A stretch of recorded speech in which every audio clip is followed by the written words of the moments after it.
दोस्तों, Bollywood film industry में एक से बढ़कर एक विलेंस हुए हैं, लेकिन बॉब क्रिस्टो को हम भला कैसे भूल सकते हैं। बॉब क्रिस्टो 80 और 90 के दशक के हिंदी फिल्मों में नकारात्मक भूमिकाओं के लिए मशहूर थे। फिल्म के हीरो से पंगा लेने से लेकर सोने की स्मगलिंग, हीरोइन की इज्जत पर हाथ डालने तक बॉब ने वो सब किया है जो उस दौर में हिंदी फिल्मों के विलेन किया करते थे।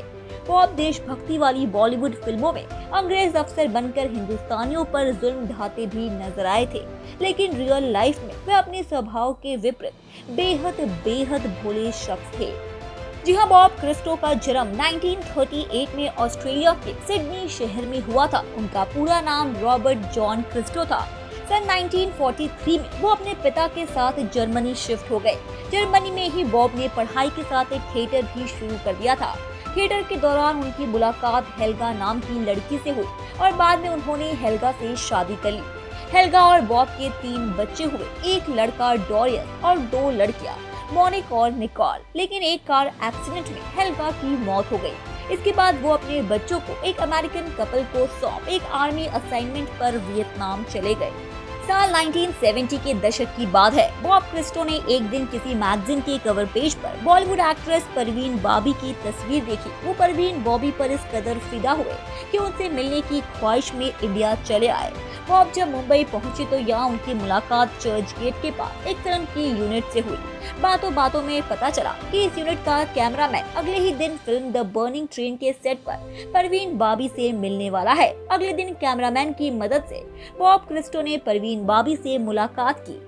बॉब क्रिस्टो और परवीन बाबी की ये मुलाकात दोस्ती में बदल गई। दोस्ती के खातिर परवीन ने बॉब से उन्हें हिंदी फिल्मों में काम दिलवाने का वादा भी किया। इसके बाद बॉब क्रिस्टो ने साल 1978 में हिंदी फिल्म अरविंद देसाई की अजीब दास्तां से बॉलीवुड में डेब्यू किया। इस फिल्म में उन्होंने रॉबर्ट्स की भूमिका निभाई थी। इस दौरान बॉब को पहरेदार, कुर्बानी और कोबरा फिल्मों में भी काम करने का मौका मिला।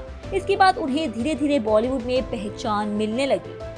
साल 1980 में परवीन बॉबी ने बॉब की मुलाकात अपने दोस्त और बॉलीवुड निर्देशक संजय खान से करवाई। संजय तब अपनी आगामी फिल्म अब्दुल्ला की तैयारियों में जुटे हुए थे। खुशकिस्मती से बॉब को इस फिल्म में जादूगर की भूमिका निभाने के लिए चुन लिया गया। संजय खान द्वारा निर्देशित इस फिल्म में राज कपूर, संजय खान और जीनत अमान मुख्य भूमिकाओं में नजर आए थे। इसके अलावा डैनी ने विलन खलील की भूमिका निभाई थी। बॉब क्रिस्टो अब बॉलीवुड में काफी मशहूर हो चुके थे। इसके बाद उन्होंने कालिया, नमक हलाल, डिस्को डांसर, नास्तिक, नौकर बेबी का, मैं इंतकाम लूंगा, हमसे है जमाना, शराबी, कसम पैदा करने वाली की, राज तिलक, मर्द, इंसाफ मैं करूंगा, हुकूमत, मिस्टर इंडिया, वर्दी, तूफान, अग्निपथ, तिरंगा, रूप की रानी, चोरों का राजा और गुमराह जैसे करीब 200 से अधिक फिल्मों में गैंगस्टर, जालिम अंग्रेज अफसर, गैंगस्टर, स्मगलर, भ्रष्ट पुलिस ऑफिसर और सुपारी किलर जैसे कई किरदार निभाए।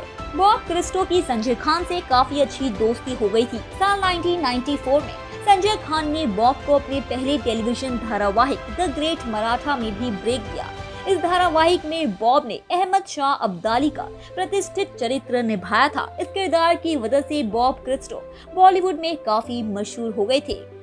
बॉब क्रिस्टो ने बॉलीवुड में अपनी पहचान बनाने के लिए भारत में ही रहने का फैसला किया था। इसके बाद उन्होंने भारतीय महिला नरगिस से दूसरी शादी कर ली। नरगिस से शादी के बाद बॉब क्रिस्टो हमेशा के लिए भारतीय नागरिक बन गए।